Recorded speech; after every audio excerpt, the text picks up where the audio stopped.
I'm fortunate enough to have with me a guy that I've gotten to know quite well. I've been at his home. I've been with him at restaurants, and I know all about him. I'd like to tell you all the stories, but I couldn't. Mr. Wonderful himself, Jimmy Durante. Bison. And Sonny King, a young fellow I knew a long time ago when I first started up. And one time you put me in a ring with you. You said, train because you wanted to fight Wilcott. I fought left-handed, and you missed me and put me in the hospital. What'd you expect when you went in the ring with him? Huh? Lasagna? Tell him about your... You know, I was born on the east side of New York. You know, Catherine and Cherry Street. And on the corner was a saloon called George Horn's. I was just a youngster. I don't know how old I was. But they had a kid come down there, and they wanted to try this kid out. And I don't know why they picked on me.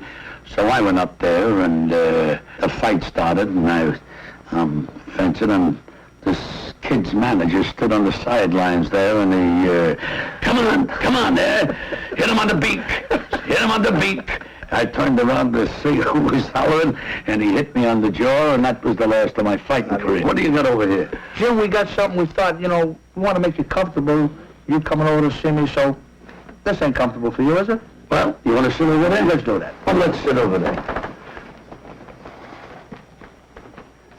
See, Rocky, what fight are you showing now? Yeah, I want to show you the Bob Satterfield, Rex Layne fight. Satterfield? You remember him? So help me. He's my favorite. Oh, really? A great, great fighter. I thought he'd be a champion. He had the punch, Jim. Boy, he could really hit. Consider And I knew him well. Oh, really? Yeah, you know his favorite number? His favorite song was a song I wrote, and it's published by my own firm, and it went like this. I'll never forget it. Every time before a fight, I'd see him, and I'd have to play this number for him. Yeah.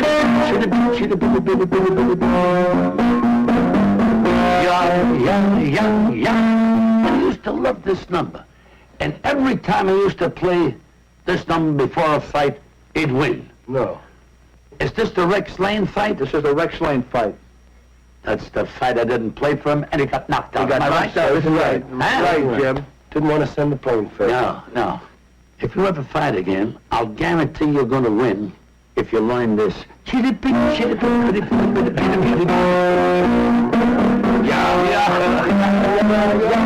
Boy, tell me. I like it already. Oh, you missed the spaghetti, huh?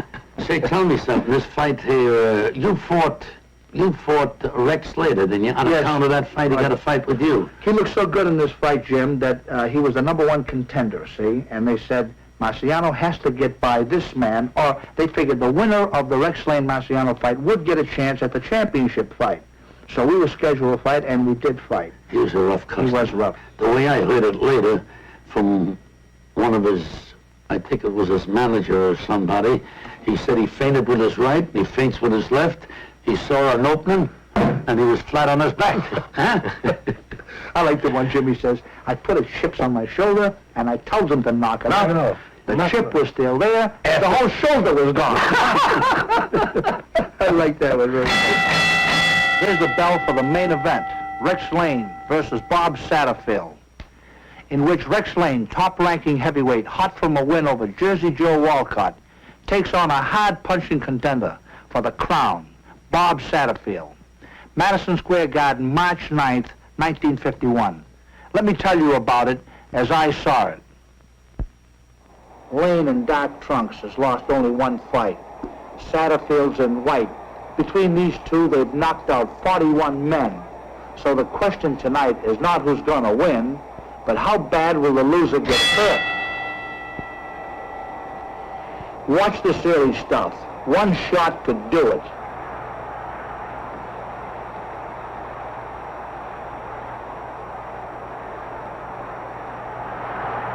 This is their idea of feeling each other out.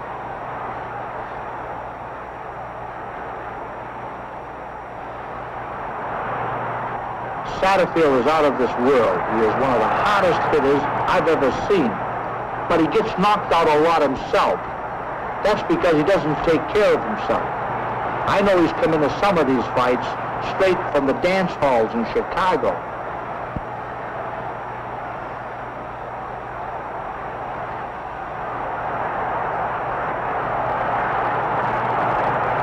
Layne beat Jersey Joe Walcott last time out, and has a great chance. But as you can see by looking at his belly, he isn't the greatest conditioned fighter we've ever had.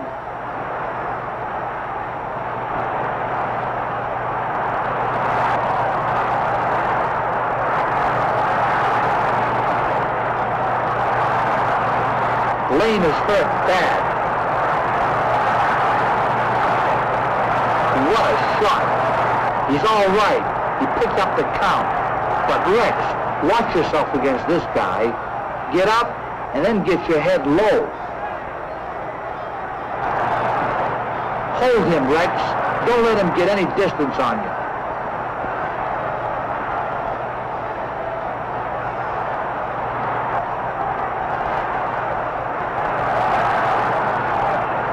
That's what I call holding a man.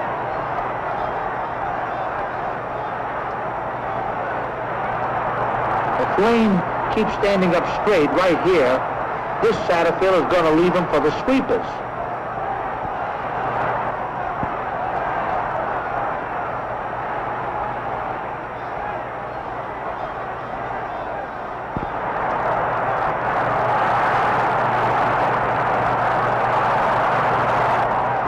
Layne is trying to yank on Satterfield's arms to take the gunpowder out of them. Tugging on a guy's arms can tire him fast.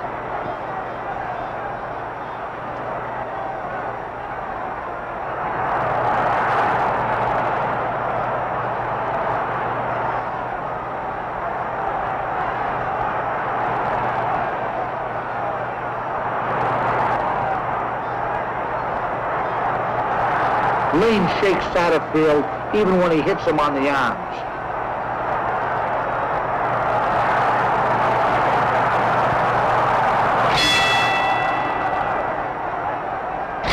They don't waste much time. Look at their feet. Both of them are standing flat on the floor. None of this dancing on the toes. They want all the power they can get. These guys are going strictly for a KO.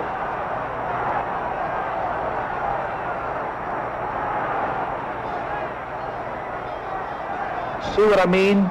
This is their idea of footwork. Come on, somebody, start it off.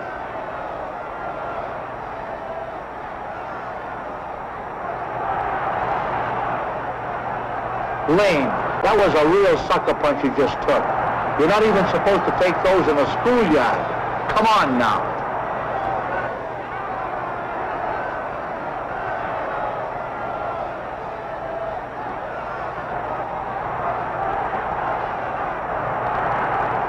Layne is making a mistake not using his jab more. It's strong, and it'll keep Satterfield off balance all night.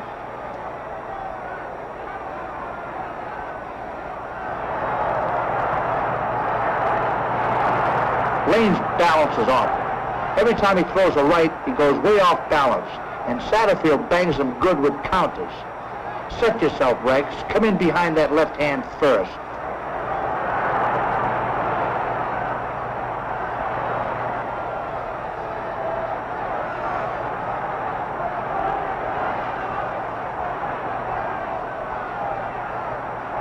Satterfield loves to pull away from a punch. It can be a dangerous practice. It's way better to step in and block a punch. Maybe this is why he gets flattened all the time.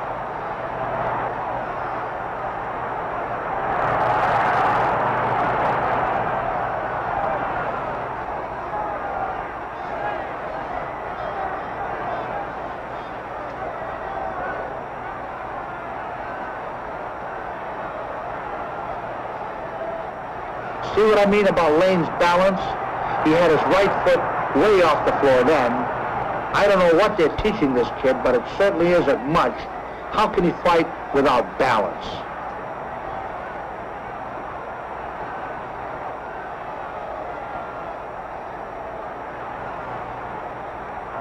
Satterfield, you keep pulling away like that, and you're gonna get hurt.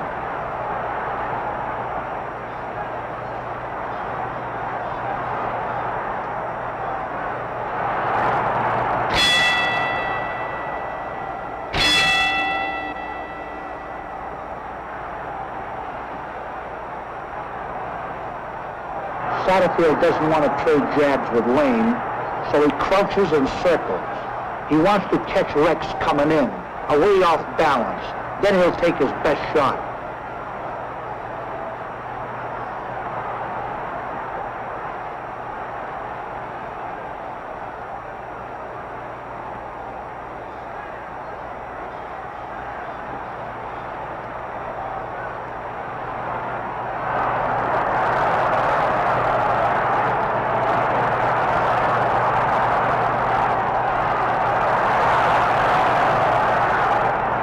Both these fellows are catching terrific punches.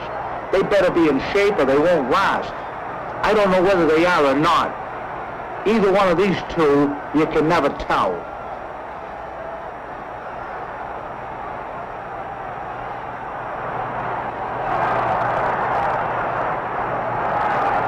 The hook was the first body punch of the fight.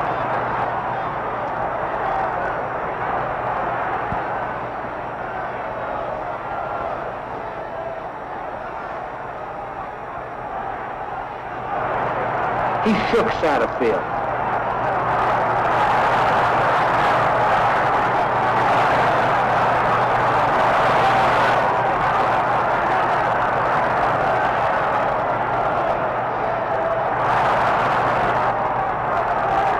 Even when Layne misses and lands a punch around Satterfield's neck, Bob's legs look like they're ready to cave in. You just can't train in dance joints. Layne used his jab then. He snapped it into Satterfield's right and stopped it cold. If he didn't, he wouldn't be standing there.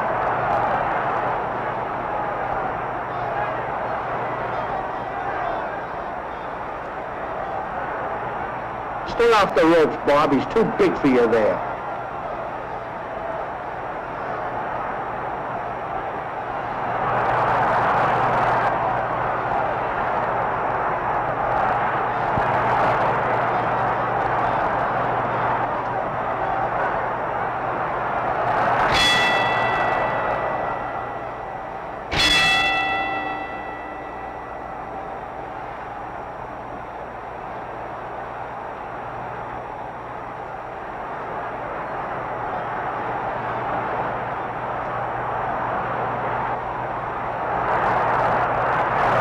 Layne, get that left hand up. If you let this guy keep taking shots at your head, you can't last. There's no reason to get hit so much. Get the left up.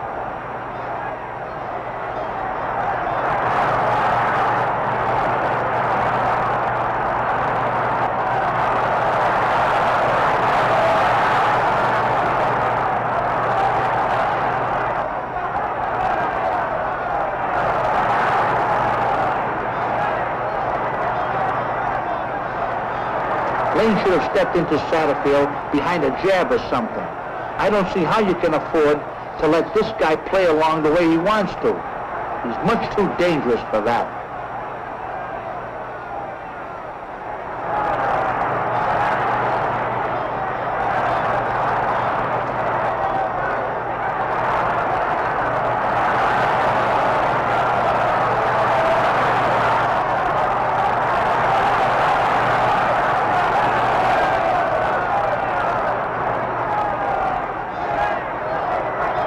Satterfield seems to be clinching more.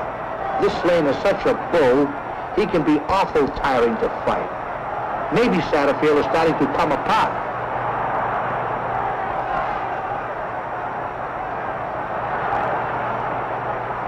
These two don't even bother with body punches.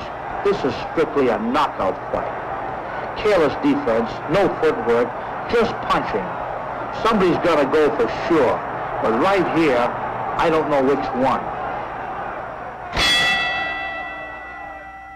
Jim, in my profession, this is what they call a war. What do you think of it so far? Well, I'm not fond of blood. Are you sure these two guys ain't mad at each other? They sure are, Sonny. They want to win.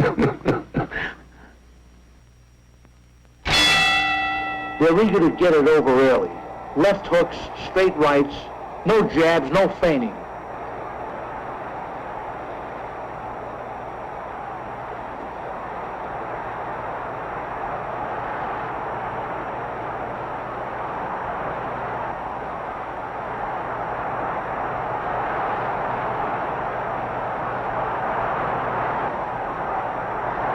If somebody would only punch to their body, you'd see a big difference. But these guys have forgotten all their training. They just want to win.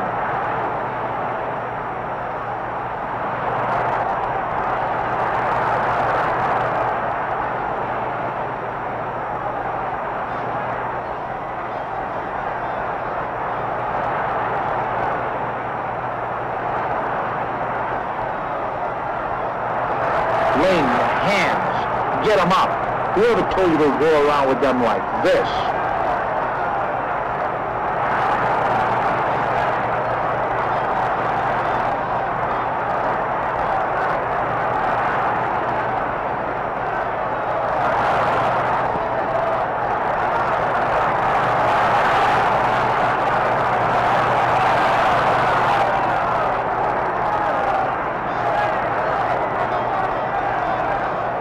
They aren't throwing as many punches now. That crazy pace they started in the first couple of rounds is beginning to tell. You can't blame their corner men. These guys are so crazy to get a knockout, I don't think they'd listen to anybody.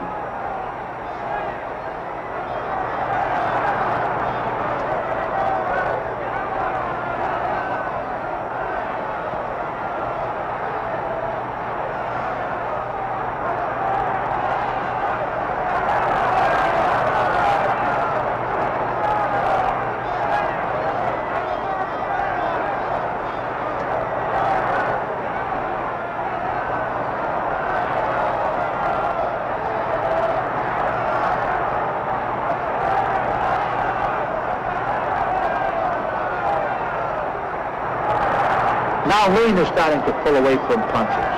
All Satterfield has to do is step right in after him and throw, and Layne will get belted. It's so much better to block or smother punches. Terrific right.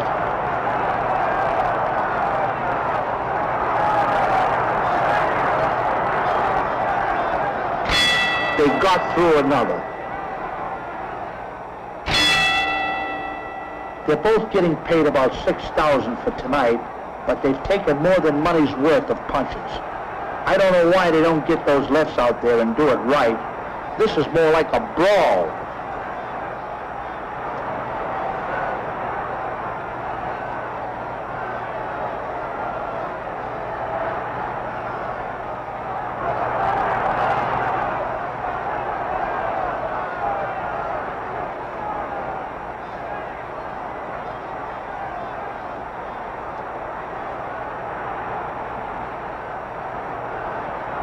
Satterfield has hit Layne on the chin with everything, and Rex still is up. That has to bother Satterfield, I'm sure.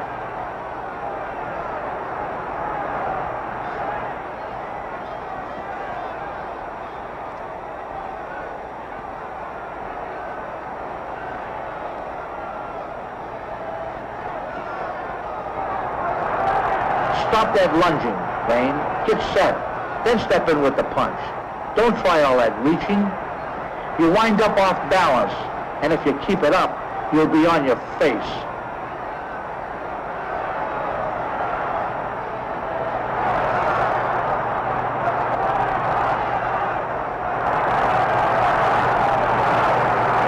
Just missed. That would have done it, I'm sure. From here on, the guy who gets tired gets carried out. Satterfield's missing a lot now. That's got to take something out of him. And I just don't think he has that much left either. He's ahead in the fight, but as they're running around, the late hours starting to catch up with him.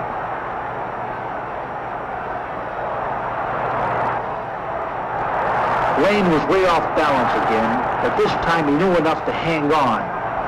If I owned Rex, I'd keep him in the gym for months and just stress balance. That was another sucker puncher caught Rex.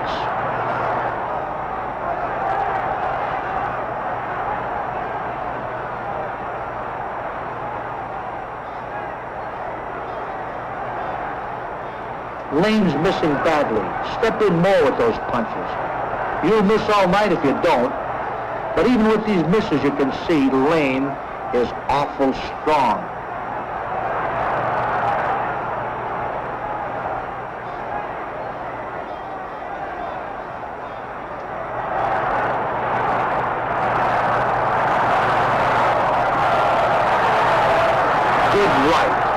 Another. This fight can't go much longer with these shots. Somebody's got to go. The quickest way to get the job done is for someone to go to the body. These guys forgot all about that back in the first round. They're mean, and when a fighter's mean, he goes strictly for the head.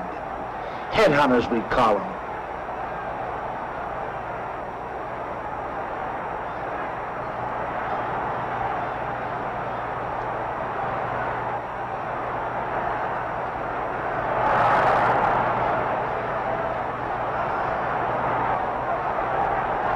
That's the first body punch Satterfield's thrown.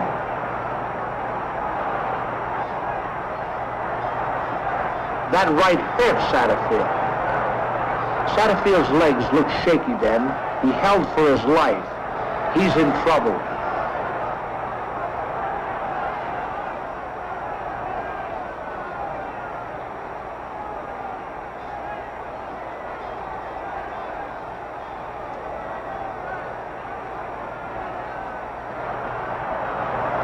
Bob looks shot now. He's dead tired, and he doesn't seem to have any sting in his punches. Layne looks like he knows it, too.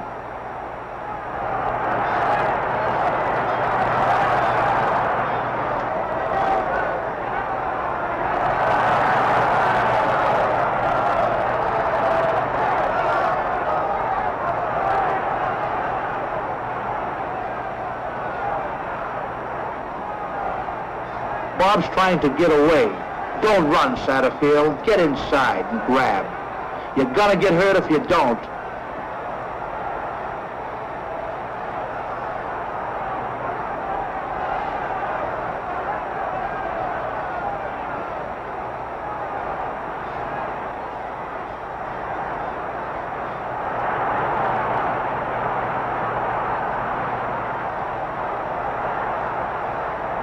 Another terrific right.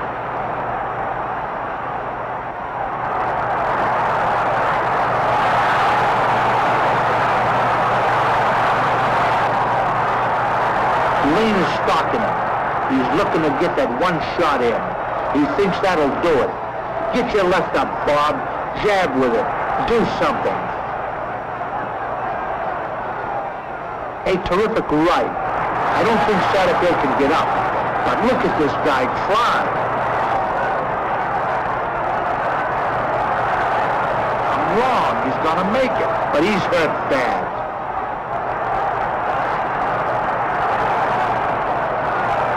What shots? My corner's stopping it. That's good.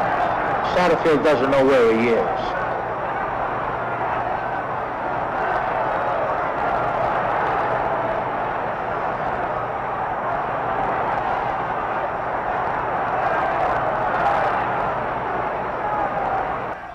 Jim, I was there the night that Satterfield fought Rex Layne, and it was the most sensational win that a new young fellow ever had. This kid from the Midwest came in, an underdog, took Satterfield's best punch, which usually knocked the guy dead, got up from this knockdown and knocked Satterfield out. He was considered right there and then as probably the next heavyweight champion of the world.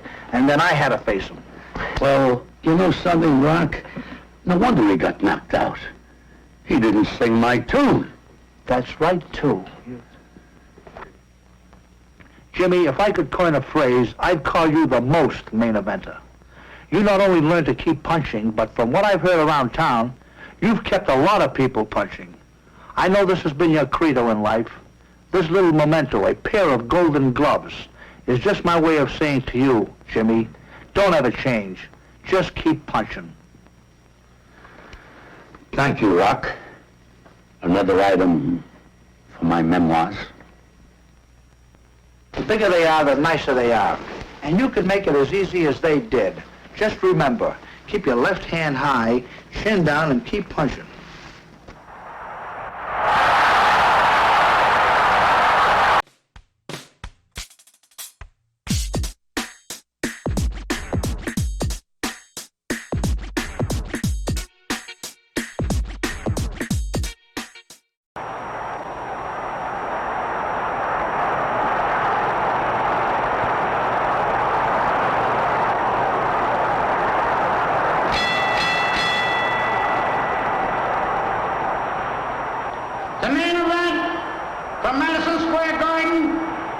heavyweight championship of the world at 159 pounds from the Hawaiian Islands, Bubba Olson.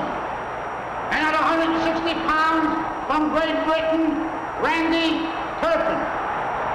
And from a neutral corner, your host, the undefeated world's heavyweight champion, Rocky Marciano, sparring with the man who tried to bring the crown back to the United States from Britain, Hollywood's well-spoken lover, Douglas Fairbanks Jr. I was a fan of yours ever since I first saw you in pictures. I liked the way you moved around and how you fought those fellas and how you could really, you're an athlete in my book, and I liked you right from the beginning. Tell me, as of late, we read where you're in England and France, then back to the States. Where actually is home? Well, technically home is in New York. I was born here, and I consider New York home, but I'm liable to be living in an airplane. I just move around, commute back and forth, sometimes because it's fun, but most of the time because I have to, and my business just takes me around. So I think an airplane is more likely to be my real residence. Do you fly your own plane? No, I don't, no. I have flown, but I'm not very good at it. I'd rather trust somebody else and go as a passenger. Doug, I've heard Dempsey speak of you. I believe he's a real close friend of yours, isn't he? I've known him since a little boy. As a matter of fact, one of the first, early teenage pictures, snapshots with any celebrity at all is with Jack Dempsey, who my father knew very well. And there was a very funny incident with my father. They were going to box an exhibition for the Red Cross for charity, and more or less just as a stunt for fun. And of course my father weighed about 150 pounds, and Dempsey, whatever it was, had agreed that it was to be a semi-clowning thing, running 2 rounds. And my father begged him, said, now let's, we'll just play around. And so Dempsey very sweetly and very nicely agreed just to tap him with open gloves. And my father used to tell the story that when the time came that even just tapping him with an open glove jarred him so much he never could go on with the second round. 1 round was quite enough.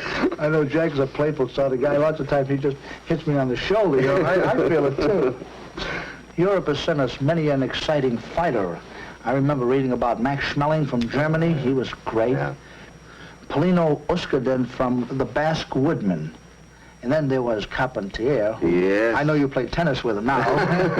Well, I used to know him when I went to school in France for a bit when I was a very young fella, and I used to go and play doubles with him on weekends. And my Lord, I was, as I say, a young teenager, and he looks hardly any different now than he did then, and you can imagine how long ago that was. Doug, you made quite a reputation for yourself in the movies. Tell me, have you ever played the part of a fighter in a movie, an American prize fighter? Oh, boy, I should say. Many years ago, though, probably when you were a little boy or before you were born. I'm not sure which. No, yeah, I did, as a matter of fact, twice, quite aside from sort of normal fights, but that you would have in a movie. But one was an 18th century bare-knuckled fight that I had to do, which I didn't like at all. We very carefully rehearsed it with a fellow who outweighed me about 100 pounds, something like that. And of course, when the moment came, not his fault, he was a very gentle, considerate fellow, but I stepped right into it in the very first minute of the shooting and got knocked flat as a mackerel. And then in another one, I had to learn to fight left-handed, because that was the whole gimmick of the story. I had to turn around, and had a similar accident. And, Doug, just to make you feel a little bit more at home, we brought you these. That's very hospitable of you. Where are the boxing gloves for you? You're not going to do that. No, I feel more comfortable with gloves on, I know that. Can you do any of this at all? Not a bit. Well, I think I ought to give you some lessons. Would you? Don't you? Sure. Yes. Well, these aren't bad. Well, now, first place, hold her just up like this, and the whole point is you're going to try and kill me, if you can. Do you think? I don't think I can do it, but I'm game. All right. Well, we have to rehearse these things very carefully if you're going to try and kill me. So what you do, you make a lunge at me, and what I'll try and do is to parry it and come back at you in the way we might do it, not in real life, but in a movie. How's that? Okay. All right. Now you just make the best lunge you can at me. All right.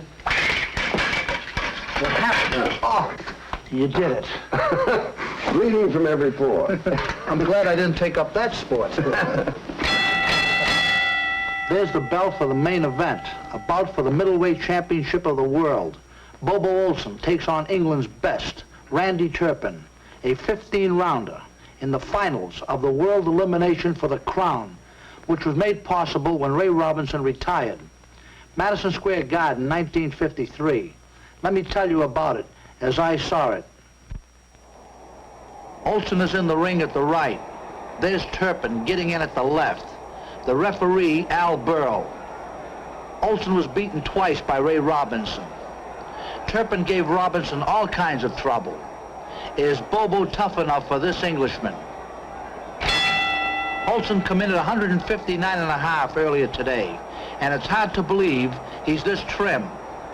When he first tried boxing in Hawaii, he was a fat little 185-pounder who could eat you out of house and home.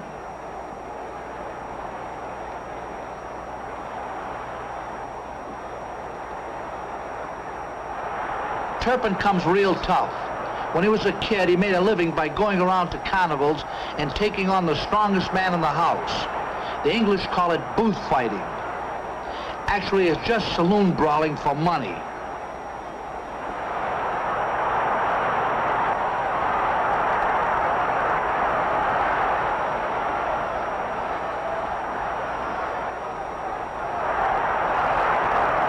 Turpin has very poor balance. See how stiff he keeps that left leg. But he's one of those guys who are so strong, you can forget about style.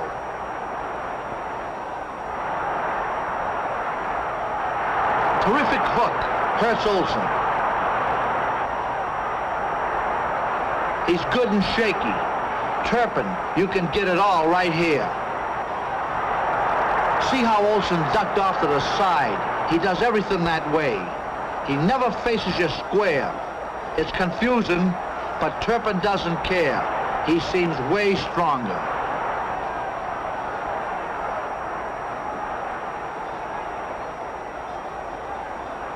Turpin throws when he's off balance, but this guy is so strong that he still can hurt you. There's Olson going to the corner.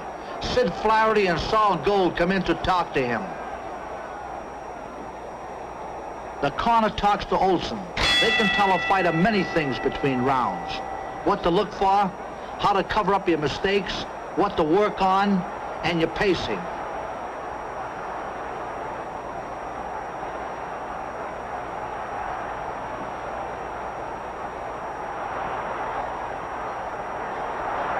See Turpin pull away from punches. That's no way to do it. You're giving it to him good now, Randy. But if you keep pulling away like that, you're gonna have a mess for a face.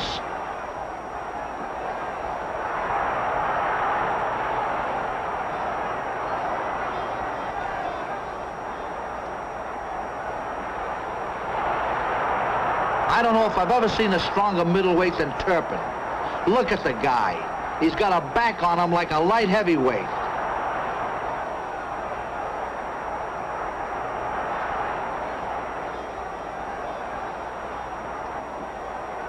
Turpin ducked almost to the floor then. I got nothing against that. If you're gonna get low, don't do it halfway.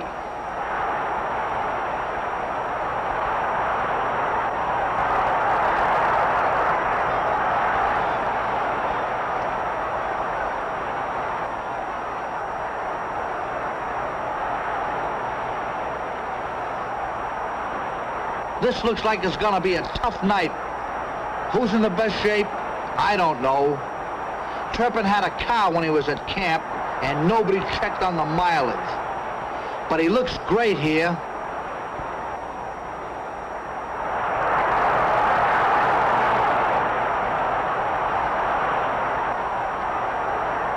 This tugging doesn't look like much, but you try it sometime. See how long your arms last.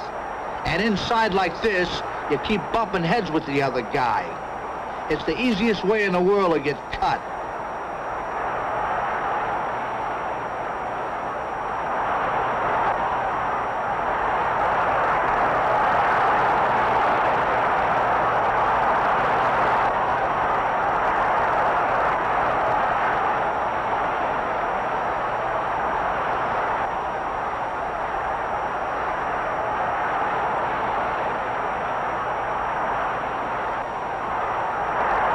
There's Olson's first good move. He stepped in with the second punch and got Turpin going back.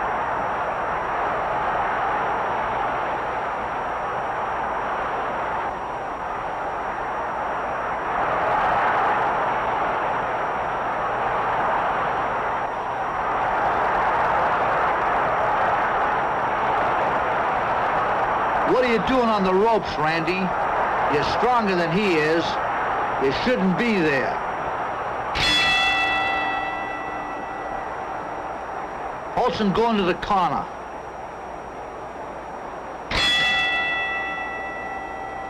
Olson starts to get back at Turpin and sets a terrific pace, but it may catch up to him.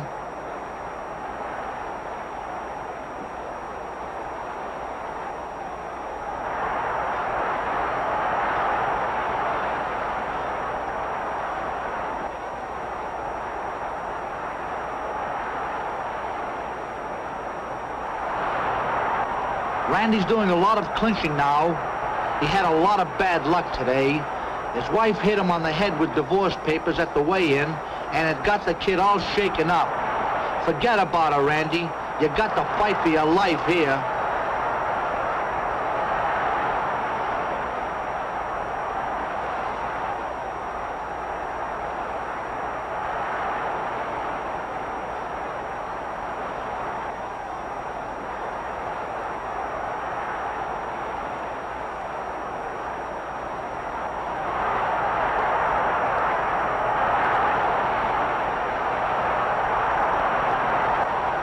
Olson uses his hands better inside.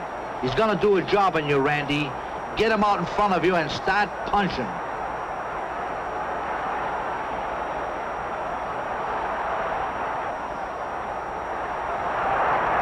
Three years ago, Olson was so disgusted with fighting, he wanted to get a job driving a taxi. They talked him into giving it one more big try. So here it is, getting $50,000 for it.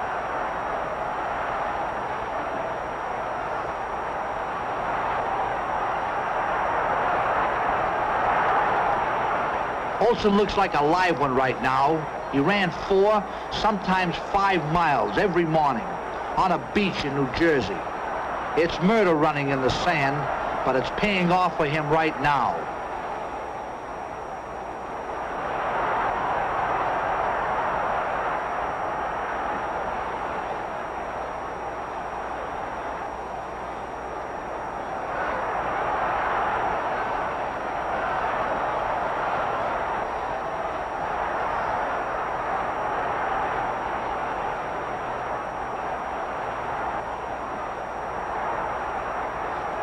Turpin keeps coming inside behind the left hand.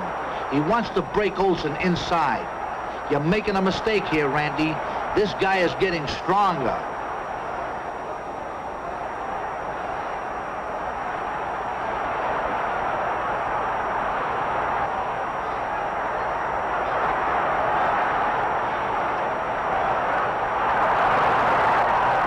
He caught Turpin trying to pull away.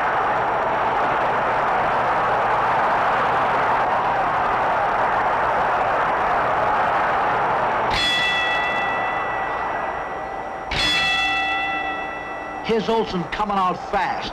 He gave it to Turpin on the inside in the 8th, and he's making up for that terrible start right now.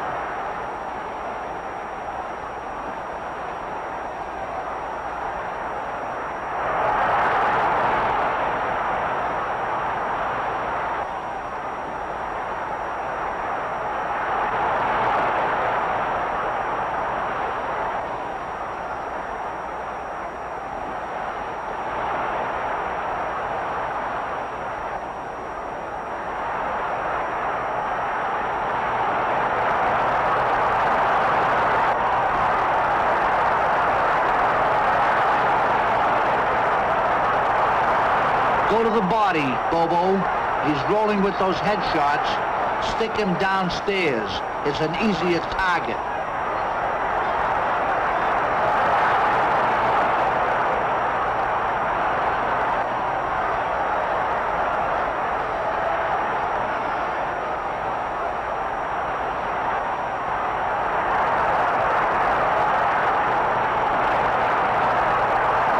Great right to the body.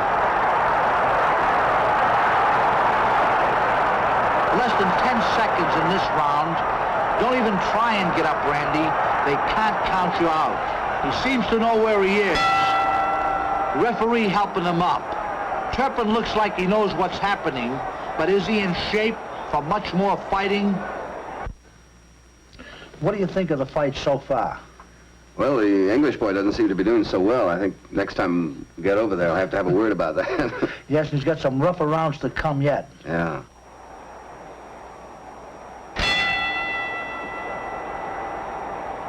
Turpin seems all right coming out of the corner, but let's see how he fights. Sometime when a fighter's hurt, he can keep a deadpan and look as strong as a bull. But really, he thinks he's home listening to L trains go through the living room.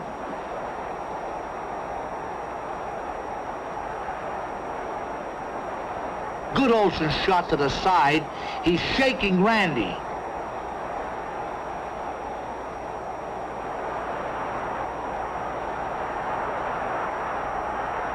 Turpin's in a jackpot. He's slowed down. He's in for it.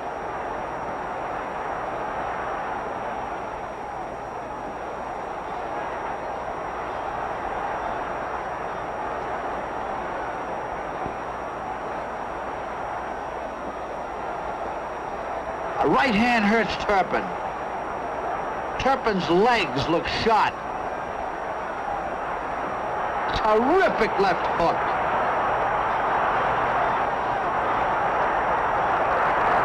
This guy is hurt. How do you like this for guts? Turpin looks straight at Olson, so we'll know just where he is when he gets up. Never take your eye off a guy, up or down.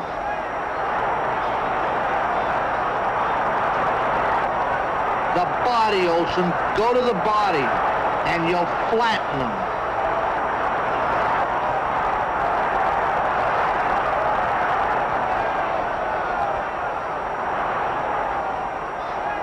You can knock Turpin's legs, but don't say a thing about his heart. He's taken an awful beating, but he's not even flinching.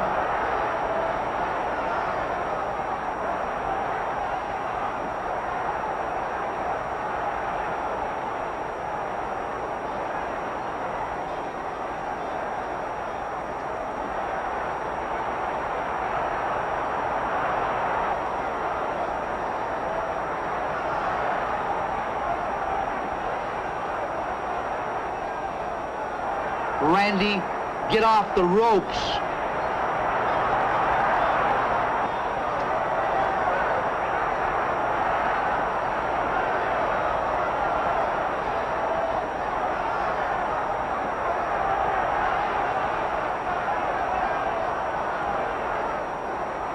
I don't think Turpin has the strength to push Olson off of him. That knockdown took an awful lot out of him.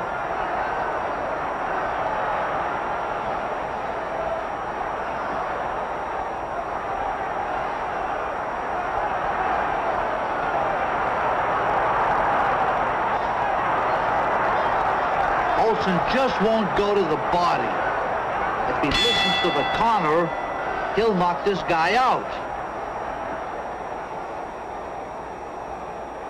Here's Olson. He's been backing up Turpin with a jab, and his hands are much quicker. Turpin hasn't been able to hit him with anything.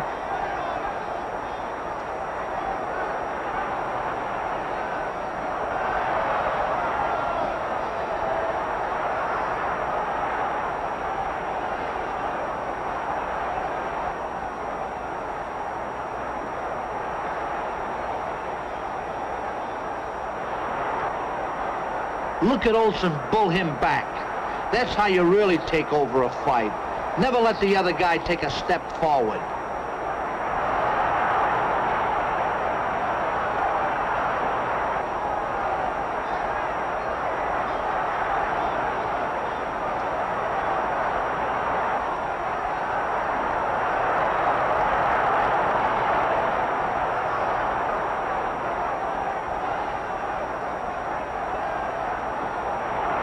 Turpin sucks in that air. These late rounds are the most brutal thing in any sport.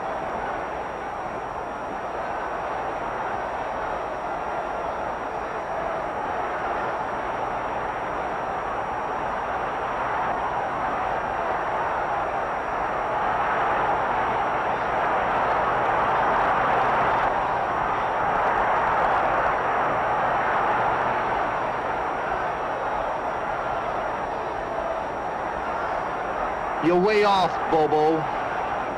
Turpin keeps rolling away from punches, and Olson won't learn about the body. It's saving Turpin's life.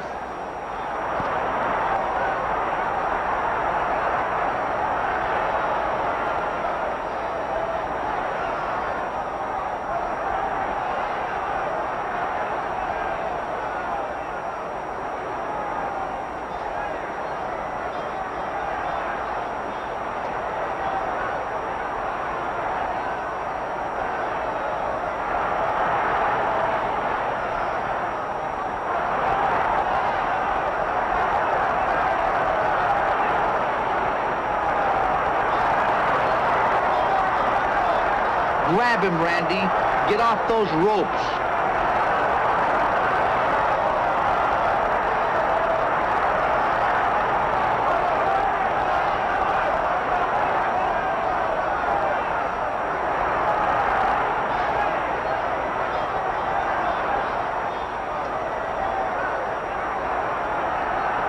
Will you look at this Turpin? He's actually coming alive. This guy is a murderous belter. If he keeps this up, he's got a chance.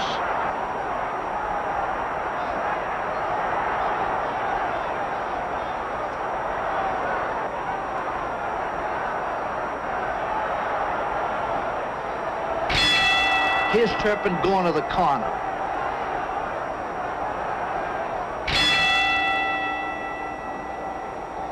The last round and Turpin's left eye is closed.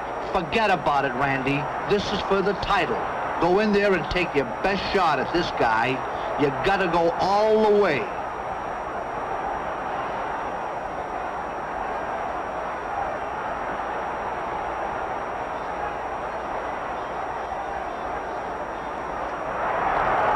Punch inside, Turpin.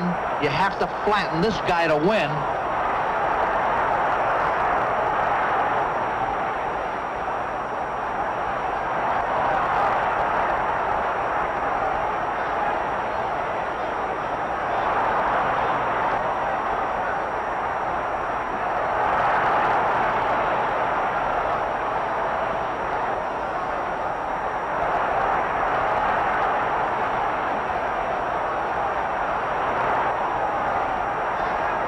Here's Turpin on the ropes again. What can the guy be thinking about? He's blown any chance he could have had.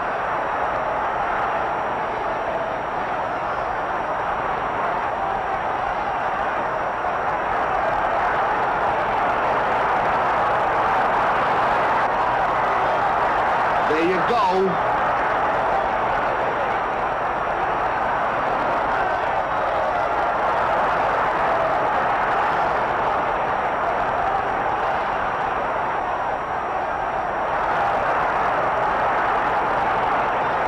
You need one big shot, Randy.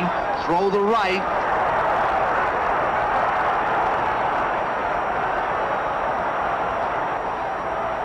Good right to the body by Turpin. That does it. Now they can take time out to be friends. You always are after you finish trying to kill a guy. Johnny Addy letting them know that. Olson's the champ. He won it way off. And he won it the way a champion should.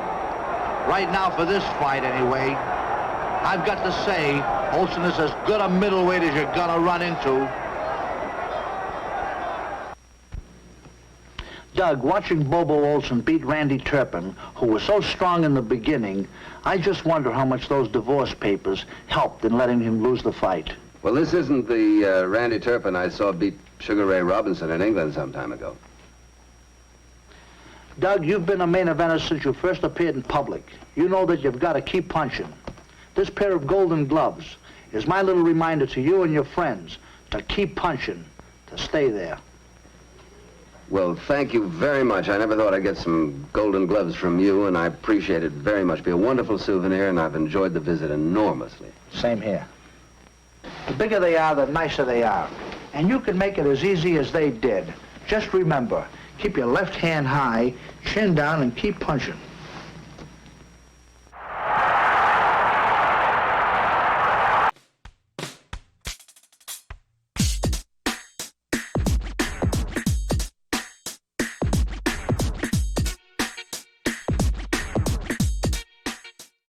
Anthony, tu sei stato all'Italia, tu parli italiano? Ma tu parli italiano? Mezzo e mezzo. Ma tu sai che io sono andato a Italia, a Roma, per fare 5 film, e così ho imparato un po', sono andato a Sicilia, sono andato per tutti, a Abruzzo anche, per fare un film che si chiama La Strada. Forse tu l'hai visto? Hai visto La Strada? Hai seen La Strada? Ma è un film, ma non parla! No, you lost Ma me. capisci, ma non Ma non parla! parla. You lost me, Tony. Please explain it to the people. You speak the Italian they speak here. Yes. You see, I speak real Roman. I can you see that. You see that I can speak the Italian. But actually, as a matter of fact, I had to learn Italian for 5 pictures that I made in Italy. And I couldn't eat and I couldn't get my clothes washed unless I spoke Italian, so I learned Italian 1 month. Well, you did good, Tony. Tell me, Iraqi, I'm going to have to get in shape. How about you and I working out? You'll have to take it easy with me. Tony, you're in better shape than I am right now. You look As a matter of really fact, I good. have to lose about, the director called me today and he said he expects me to lose about 15 pounds. Wow. What do you do, mostly road work? Road work every day in the week. You do it. I started out like What, a mile or so? Yeah, no, more than that. I used to start out with about 5 miles. Then as you come closer to the fight, you cut that down to about 2-3 miles. So you can have the speed. You just jog. You actually jog 5 miles? You jog, you run, you walk, you start shadow boxing on the road. Just everything is good for the legs, you know, Yes. exercises along Is it true that when Tony was training for the Dempsey fight, he actually trained by running backwards instead of forwards? Yes, it is, Tony. In fact, we try to keep a man going backwards so that he can't set himself to throw good punches, you see. But Tony learned the art of, as he was going back, to stick out that jab and throw an occasional right, and he looked good going backwards, and actually that's what won the fight for him. Tony, instead of doing all that, I've been thinking, instead of doing all that road work and all that early morning stuff, you could stay right at home, and you could work with weights, and do a little shadow boxing. Well, I think you're probably right, and I probably would have to do that. But however, I don't believe in all these weights. As a matter of fact, lately I've been doing some yogi work. Yogi is one of the oldest forms of exercise, and it's very graceful, and saves the wear and tear too on all this lifting. And this yogi is really quite wonderful to do, because I get up and I work out about 45 minutes in the morning. And it not only it's graceful, but it's fun, because you do it to music and so forth. But it also makes you feel wonderful all day long. You know, you were to me the typical fighter. A guy Well, as a matter of fact, Rocky, I was raised during the early years of the Depression. I used to fight in smokers. This was a little before your time. But we used to get paid $2 a round. And there was a wonderful man by the name of Pop Foster who used to handle Jimmy McLaren. And God bless his soul, he wanted me to fight for him. And I'd had about 16 fights at the time, and I was doing pretty well, but I found out that I hadn't the killer instinct. I just couldn't deliver that right-hand punch. It just wasn't in me.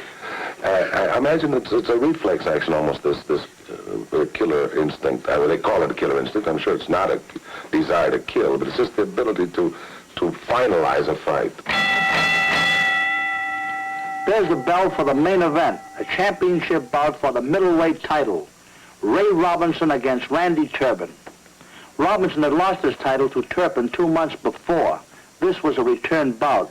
Can Ray get it back from this Englishman? Polo Grounds, September 12, 1951. Let me tell you about it as I saw it. Here's Robinson getting into the ring. He's trained harder for this one than he has in a couple of years. The Polo Grounds is packed. 61,000 people. Turpin says hello to Ray. Randy, he's not in that good a mood right now. Every newspaper, sports and show business name in the country is here. Joe Louis, Gene Tunney, Joe DiMaggio and Marlene Dietrich, Eddie Cantor, Eddie Egan, General MacArthur, Lowell Thomas. The last time Robinson saw Turpin, Ray thought this was just another fighter. He trained like it too. Then Turpin almost chased him out of the ring and won the title.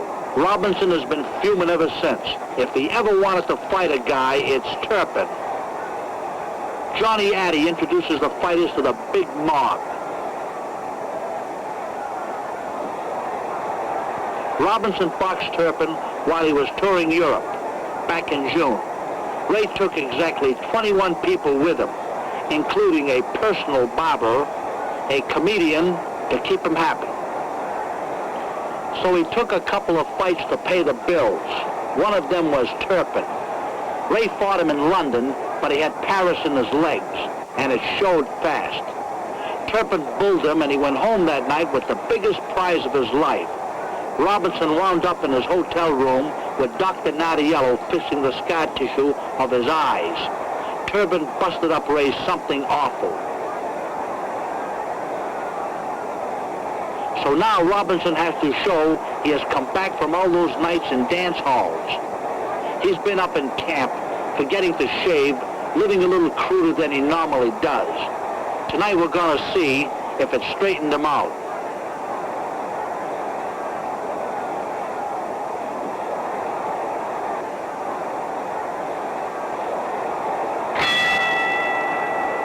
Robinson's best bet is to box this guy and look for spots. Ray is a lot of things in the ring, but he certainly isn't strong. A guy like Turpin can push him around. You've got to box this guy, Ray.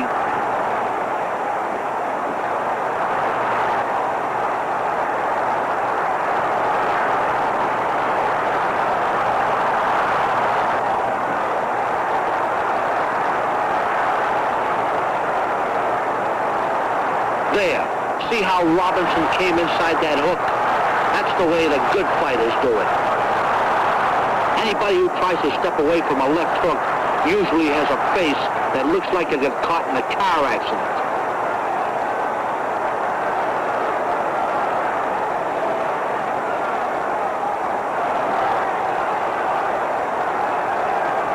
He got inside that hook again, and look what he did to Turpin's body.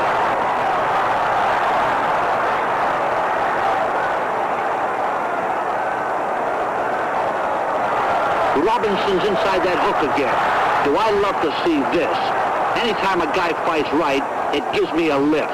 And let me tell you, those body punches aren't going to help Randy later on. I say Robinson is wrong here. Look at him. He's leaving Turpin alone. Ray, the guy could be hurt bad. Don't look at him. Fighters learn to keep a straight face so they won't give it away when they're hurt.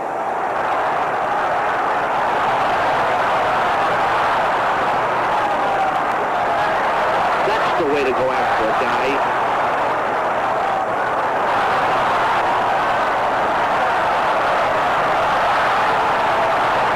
Turpin got away from all the trouble with that crouch, and Robinson made a mistake. He never went to the uppercut once. He's got the punch all right, and it would have ruined a croucher like Turpin.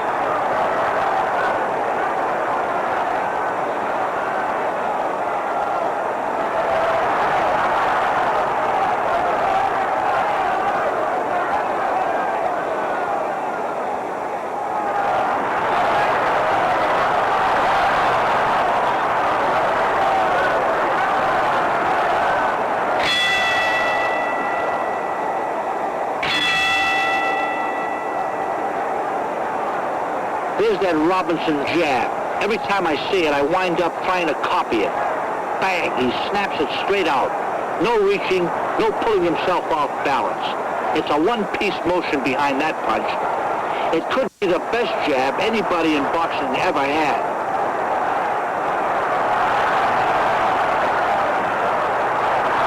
There, that's the way to fight a guy who crouches. Turpin, if you're gonna take a few more uppercuts like that, you're going to need some help on the way home tonight.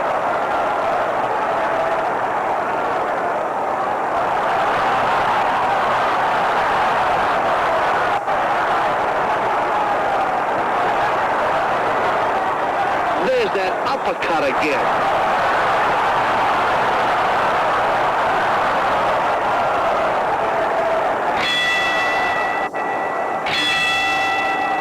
Turpin doesn't have an American in his corner, and that might hurt him here tonight for a lot of reasons.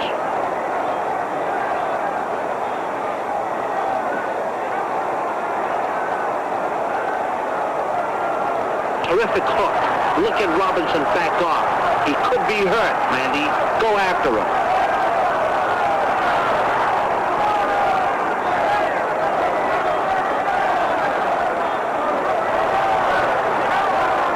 look at Robinson.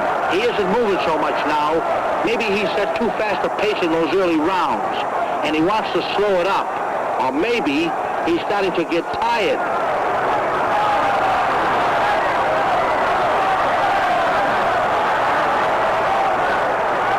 This Englishman is going to be tougher later on. Take care of yourself, Ray.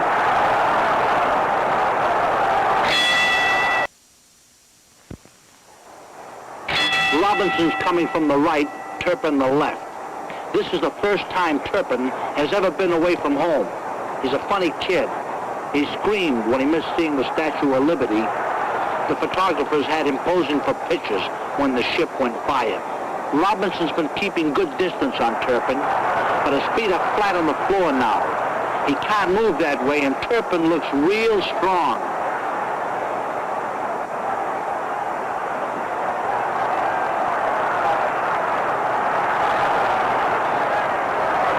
Those misses aren't doing Robinson much good. They look like they're tiring him out.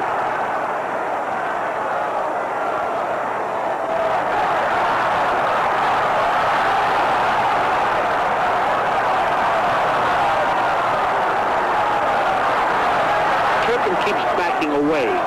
That's no way to win a fight with this guy, Randy. Get low. Move in on the guy. He might be getting tired on you.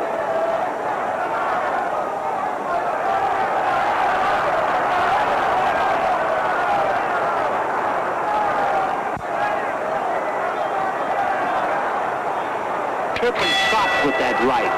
I don't know why they don't have him straighten the punch out. Robinson is 4 years older, and it might be showing here.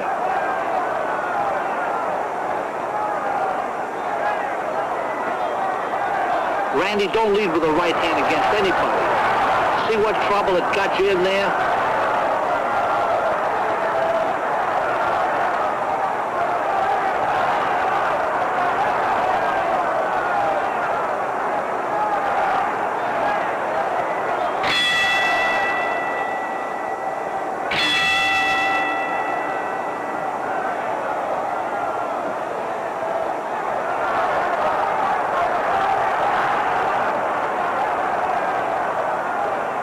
I don't know what they're telling Turpin in the corner, but he's letting Robinson coast here. Go after him, Randy. Make him work.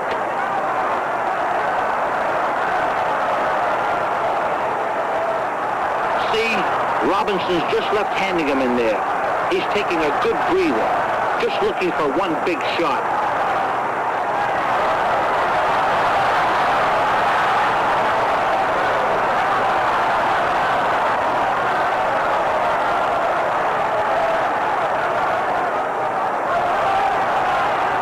There, rough him up inside, Randy.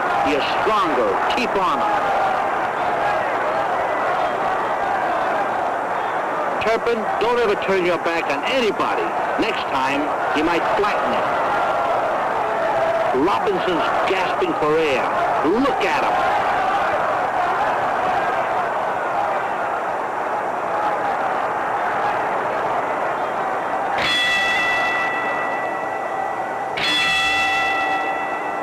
Robinson could be losing this fight right here. He hasn't done a thing for rounds. Look out, Ray. They don't give hometown decisions in New York.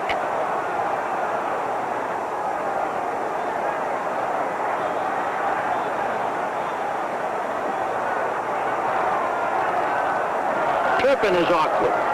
His first punch is a hard one, but he never throws combinations. He hasn't put two punches together all night. Robinson would be in real bad trouble if this kid ever really learned how to fight. Robinson's been keeping that step-and-a-half distance on Turpin. Close it up, Randy. Fight this guy inside.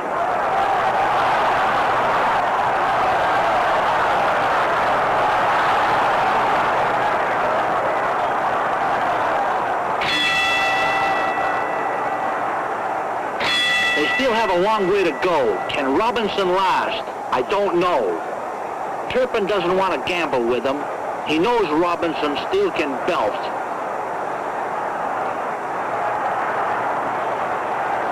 Robinson has a terrific cut over the left eye. It's brutal. Referee Goldstein looks at the eye. Get going, Ray.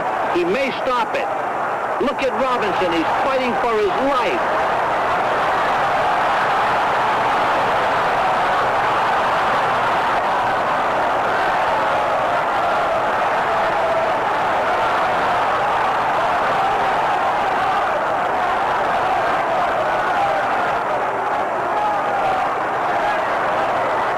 Don't let him go, Randy. He's a wild man.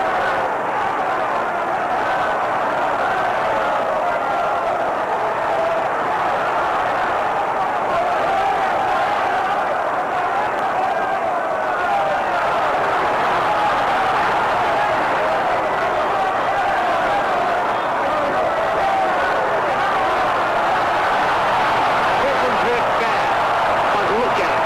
He's gonna get up. He knows what he's doing. Turpin's in bad shape. Grab him, Randy. He'll kill you.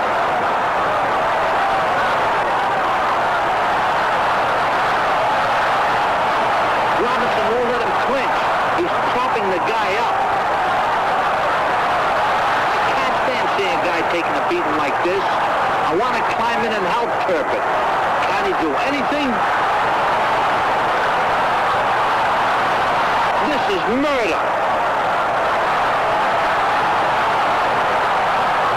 Where's Goldstein? Watch this guy, Ruby. He could be killed on you. There, that's right. I would have stopped this myself. Turpin doesn't know where he is. Here it is in slow motion. Look at that right.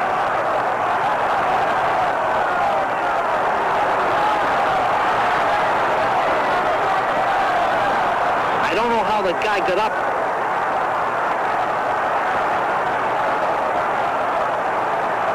Goldstein picks up the count from the timer. Turpin is looking right at Robinson. He isn't taking his eyes off Ray. When he gets up, he'll be facing Robinson. Look at Robinson. No excitement. No jumping around. He's just standing there and thinking. He's thinking of exactly how he's going to walk in and kill Turpin. Mad? Never. This is his business, hurting the other guy, and he wants to do a real professional job of it right now.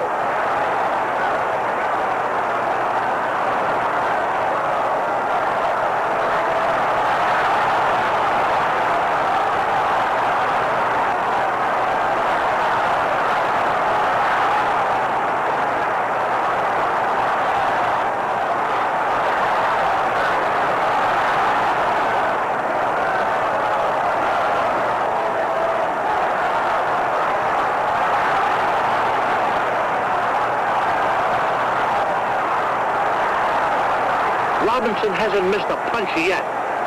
This is a real ring killer. He's not throwing crazy shots. He's landing every one of them. Look at him. He's even waiting for an opening.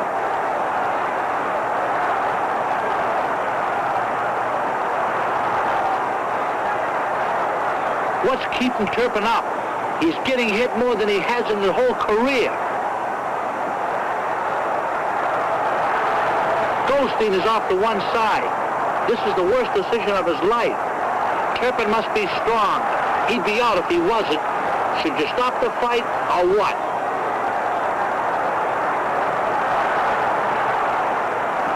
Look at those right hands to the side. What shots.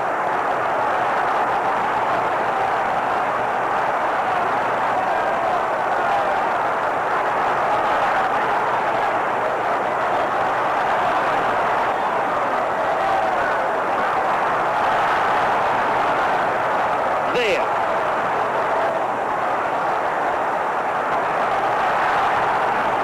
Here's the mob coming in. Everybody's Robinson's friend now. He couldn't lose it, they're telling him. But he knows different. He has a ditch carved over his left eye that's going to take a ton of stitches to close. And I'm not sure they would have let him come out for another round with a cut like that. Tony Robinson got beat by Turpin in Europe, and a lot of people believe he did because he was out of shape. They couldn't believe that Turpin was such a great fighter that he could beat a Ray Robinson. So this fight here was the proof, to be proof. Robinson looked good in this fight. He tore into Turpin, and just for about 1 minute or 30 seconds, he tore Turpin apart, and they had to stop the fight. It was a great fight for Sugar Ray Robinson, and he won back his crown. I think this was undoubtedly one of Sugar's greatest fights. I think it was his last great fight. Tony, your history in the theater world is certainly the story of a man who punched his way up to the top. This little memento, a pair of golden gloves, is my way of reminding you and your many friends to always keep punching. Thank you, Rocky. When I was a kid, I dreamt of someday maybe winning the Golden Gloves, but at this late date, I'll settle for these silver ones. Thank you very much. Thank you, Tony. The bigger they are, the nicer they are. And you can make it as easy as they did. Just remember, keep your left hand high, chin down, and keep punching.